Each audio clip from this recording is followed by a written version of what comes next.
Welcome back to the I Just Read It channel. We have 2 stories for you today. As always, spelling and grammar mistakes courtesy of Reddit. Lol. Don't forget to like and subscribe. It helps this channel grow. Thank you. This story is titled, I, 31 male, found a condom in my wife's 29 female bag. This happened yesterday morning. I was leaving to go to work, and I wanted to take my credit card, which my wife was using, so it was in her bag. At that moment, she was in the bathroom, so I shouted from the room and told her that I was going to take the credit card from her bag. She said okay, so I went to her drawer, but just as I was about to open her bag, she came out of the bathroom running and snatched her bag from my hands. It was very strange. What does she have in her bag that she had to interrupt her poop to run here to hide it from me? I asked her and she said that it was because she had apparently organized all the stuff in her bag, and she didn't want me to put my hand inside to ruin everything. My wife was very nervous, sweating and crapping herself, very literally. Seeing her like that, I wasn't convinced that her reason was genuine. I told her to show me her bag, to which she refused. After asking her a couple of times and her refusing to me, I snatched the bag from her hands to see for myself what was in the bag. I found a condom in her bag. I was devastated. Let me tell you, my wife and I have been married for 4 years and we stopped using condoms years ago. My wife was shocked by all this, but she immediately made up excuses.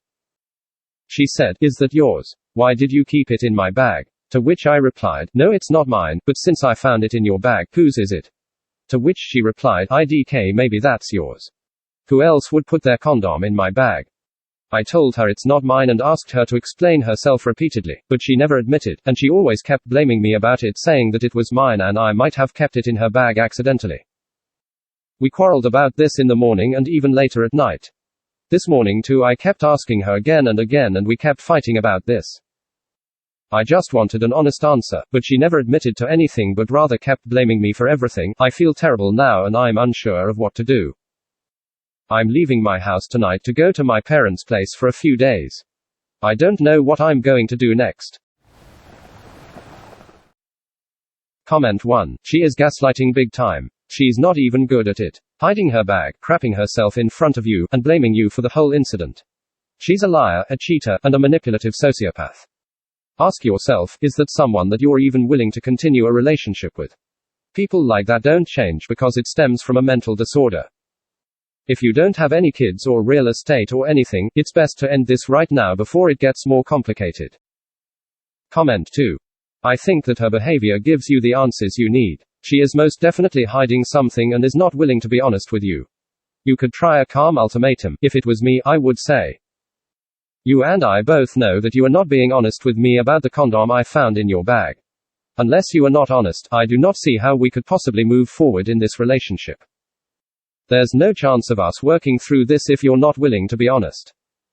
This may seem drastic, but in my mind, her behavior is absolutely confirming that she is cheating already. For me, this would very likely be the end of the relationship. But that is for you to decide, of course. Best of luck. Comment 3. Some people don't need a reason to cheat. She is not being honest about it and gaslighting you on top of all that. Geez, no kids and only 4 years. Don't waste 4 decades. Get an STD check and hire a divorce lawyer, man. Don't ask why, but just say bye. Comment 4. There is lots you can do. I suggest you tell your wife that in lieu of her telling the truth, you just have to assume the worst and will be initiating divorce proceedings due to infidelity. Tell her that and then stop talking to her. Separate your finances immediately. Do not have sex. Get an STD check 6 weeks after your last sex and contact the best divorce attorney you can find.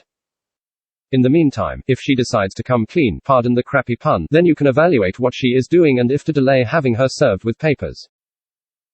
Comment 5. She is gaslighting you. Don't believe it or fall for it. Please do these things immediately. 1. Get an STD check. 2. Talk to a lawyer. You don't have to file, just understand the divorce process in your state. 3. Change all passwords on your bank accounts. If you share accounts, open a new account immediately and have your checks go in there. 4. Remove her as an authorized user in your credit cards. 5. Don't yell, scream, or make any threats. Be as cool, calm, and collected as possible. It's tough, but it's a must. This story is titled, My 29 Male Girlfriend, 25 Female, is a wonderful partner but living with her is driving me insane. A few months ago, I bought a house. My girlfriend helped look, helped move, and slowly has started living full-time with me. She's caring, she's loving, I laugh a lot with her. She's incredibly thoughtful. And it's starting to drive me nuts. Her job is work from home, pandemic or not. I have been working from home as well, so we are constantly around each other. She is constantly checking in on me, wanting to boop me, or be cute. I close the door to my office to have some separation from work and home so I can focus. She works sales and has met her quota months in advance. I work in consulting, and there's always some deadline to work on. She lived what I would call a more sheltered life than me and doesn't seem to think before she acts. Case in point, watches me deep fry some beignets for breakfast. Her first instinct while I'm plating is to push the pan with oil away towards the back of the stove, causing still hot oil to spill onto the still hot burner, causing a fire. She didn't know how to mow a lawn or use a weed whacker. Her dog is here too. I love dogs, but I don't have them because I know I cannot make the time for them. Now her dog is an anxious pup that gets up at night and wakes me up constantly, especially when there's a storm. I don't feel like I have a quiet moment anymore. I feel like I'm either being interrupted all the time by her being cute, or having to show her how to do something or care for her dog.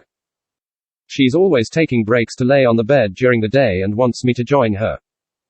And it get to the point where I refuse because I know it'll turn into a 30-minute nap that I cannot afford to take. Financially, it's been a strain as well. She is constantly cold, so the heater is constantly on, which means my gas bill is through the roof. I pay the mortgage, the utilities, drive her everywhere we go. She drove her car once in the past 3 months, and has taken to using my car, which is not insured for her in the meantime. We've talked about what will happen when her lease at her apartment ends soon. She wants to move in, and when I've brought up this being around each other 24/7 bit, she's tried to reassure me that we'd both be doing our own things and spending less time with each other. But in the 3 months we have lived together, that has not changed. She also wants to end up having her name on the deed at some point, which, given that she didn't contribute to the down payment, I'm reluctant to entertain. I love her, but I miss the peace and quiet of being on my own. We discussed that too, and she thought I was trying to be hyper-independent and went on about how that wasn't healthy. I don't know what to do at this point.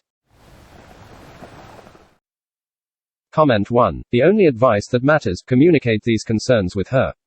A savvy way to go about it might be to decide together to set aside a weeknight, order in dinner, and have a relationship summit.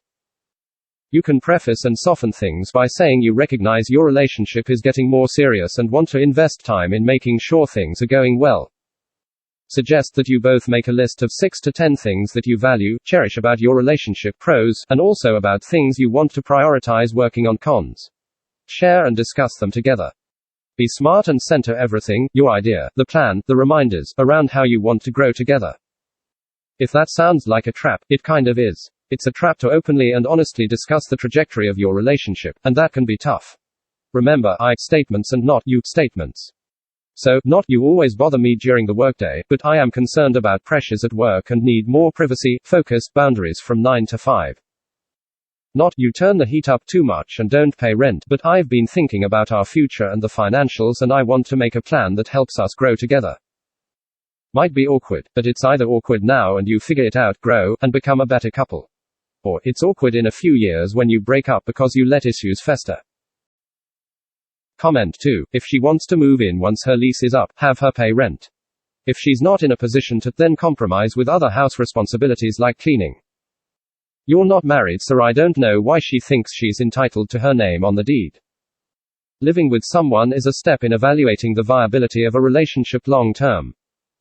If she's as sweet and caring as you say, sit her down and communicate your concerns, having personal time, working or do not disturb hours, nudge her to try wearing layers if she's so cold. Basically, lay down means of compromise. If she's not receptive, or things aren't going as smoothly as you'd like and deserve, it's time to have a serious talk about the relationship. Comment 3. Some of the things you wrote are a bit ridiculous, but overall, I can definitely see how this would bother you. I think the thing with the oil was a mistake that should be forgiven, and the mowing the lawn thing can definitely be learned. Can't blame someone for not knowing how to mow a lawn. Have you offered to show her how? Seems like she isn't super willing to help you, which brings me to the main point. I think overall, she should be contributing financially. It isn't fair for you to have that entire burden. Is she buying groceries? Paying for other meals? Is she offering to help pay for utilities? Why is she driving your car and not hers? You are perfectly valid for wanting some time alone. She needs to respect that boundary, but you also need to respectfully set it. I'm guessing you would like to have the day to yourself 2 to 3 times a week or so. How would she react if you asked her about this? Thank you so very much for listening. Please check out my other videos and like and subscribe.